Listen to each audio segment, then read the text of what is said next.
আমাদের সমাজে এমন কিছু মানুষ আছে, ছেলেরা যখন দেশের বাইরে চলে যায় কান্না তো দূরের কথা, মন খারাপ পর্যন্ত করে না। আর যখন মেয়েরা বাবার বাড়ি থেকে শ্বশুর বাড়িতে যায় তখন কাঁদতে কাঁদতে চোখ ফুলিয়ে ফেলে। হে আসসালামু আলাইকুম, কেমন আছো সবাই? আশা করি অনেক ভালো আছো। আমি আলহামদুলিল্লাহ ভালো আছি। আমাদের দেশের অবস্থা এবং সমাজের অবস্থা খুবই খারাপ অবস্থা। কিছু কিছু মানুষ আছে উল্টাপাল্টা ইংরেজি বলে ভাইরাল হয়ে যেতেছে, সেরাবিরে বলে ক্যারাবি, ক্যারাবিরে বলে সেরাবি, এগুলো বলতেছে। কিছু মানুষ আছে জামাইয়ের বিবাহ করাইয়া দ্বিতীয় তৃতীয় বিবাহ করে ভাইরাল হইতেছে। কিছু মানুষ আছে যে খারাপ কাজ করে ভাইরাল হইতেছে। সবাই আসলে কেমন যেন হয়ে গেছে, কোনো আত্মসম্মান নাই। নিজেদের কিভাবে টাকা ইনকাম করবে আসলে ওই চিন্তায় মগ্ন হয়ে গেছে।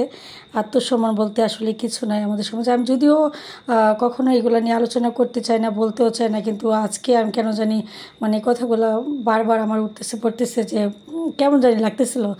আসলে সমাজটা কীভাবে নষ্ট হয়ে যাইতেছে বুঝতে পারতেছি না। টাকার জন্য মানুষে কতটা আসলে নিচে নামতে পারে, কতটা নির্লজ্জ বেহায়া হতে পারে আসলে অনলাইনে আসলে।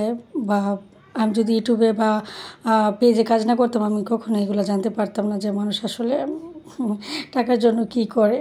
তো আজকে আমাদের বাসায় বিরিয়ানি রান্না করা হয়েছে। আর বিরিয়ানি যখন রান্না করে কি আর বলবো গাইস। তো এটা হচ্ছে রুসাফির জন্য। তো রুসাফির জন্য আমি খাবার বাড়ছি, এখন রুসাফি খাবে। রুসাফির খাবারটা আমি দিয়ে দিলাম। এটা হচ্ছে হাদিয়ার খাবার, হাদিয়াকে দিচ্ছি। দেখো হাদিয়া কীভাবে খাচ্ছে, এটা হচ্ছে হাদিয়ার খেলনা বাটি। তো হাদিয়াকে দিছি। তো আমরা রান্নাবান্না শেষ করে গোসল করে খেতে আসছি। তো এখানে দেখো আমি কতগুলো কাঁচামরিচ নিছি, লেবু নিছি, সালাদ নিছি, আর হচ্ছে আমার পছন্দের বিরিয়ানি নিছি। তো যেদিনই আমাদের বাসায় বিরিয়ানি রান্না করে আমার মাথা ঠিক থাকে না, কখন খাবো কখন খাবো কখন খাবো।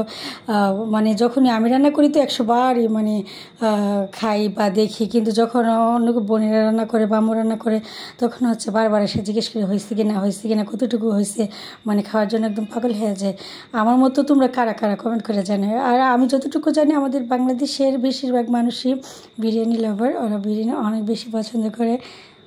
তো বিরিয়ানি এটা যদি তোমাদের চিকেন দিয়েও রান্না করা হয় বা হচ্ছে বিফ দিয়েও করা হয় বা মাটন দিয়ে করা হয়, যেটা দিয়ে করা হয় না কেন, আমার সব দিক থেকে বিরিয়ানি অনেক বেশি পছন্দ। আমার পোলাও এত বেশি পছন্দ না, বিরিয়ানিটা একটু বেশি পছন্দ করি। আর আমাদের বাসায় সবাই অনেক পছন্দ করে। আমার বোন তো আমার থেকে বেশি পাগল, এত বেশি পাগল যখন বিরিয়ানি রান্না করে। ও যদি তুমি ধরো যে সকালে দিলা, দুপুরে দিলা, রাতে দিলা, 3 বেলায় খাইতে পারবে, বেশি বেশি করে খাইতে পারবে। আর অনেকে তো আছে ধরো যে একবেলা খাইছে পরের বার আর খাইতে পারবে না। হ্যাঁ এরকম। আমি কিন্তু 2 বার খাইতে পারবো। আমার বোন 3 বার দিলে 3 বারে খাইতে পারবো, আবার বেশি বেশি করে খাইতে পারবো। ঠিক আছে। তো দুপুরে খাওয়া দাওয়া শেষ করে চলে আসছি ছাদে। আর আজকে ছাদে একটু অনেক বেশি বাতাস ছিল, দুপুরে একটু রোদ ছিল, তারপর অনেক বাতাস ছিল বিকেলবেলা অনেক বেশি। তো এখন হচ্ছে বাজে তোমাদের 5টা। তো আমরা ঘুম থেকে উঠছি তোমাদের 4:30, ঘুম থেকে উঠে সাথে সাথে ছাদে চলে আসছি গাছগুলো দেখতে। গাছগুলো আবার পানি দিতে হবে, পানি না দিলে দেখা গেছে কি গাছে অনেক সমস্যা হয়, হলুদ পাতা হয়ে যায়, তারপর শুকনো মাটি একদম বেশি কি যেন শক্ত শক্ত হয়ে যায়। এগুলো আবার অনেক বেশি পানি দিলে বা বৃষ্টি আসলে দেখা গেছে পরে এগুলো ঠিক হয়ে যায়। তো তোমরা তো জানো আমি গাছপ্রেমী মানুষ, গাছ আমার অনেক বেশি ভালো লাগে।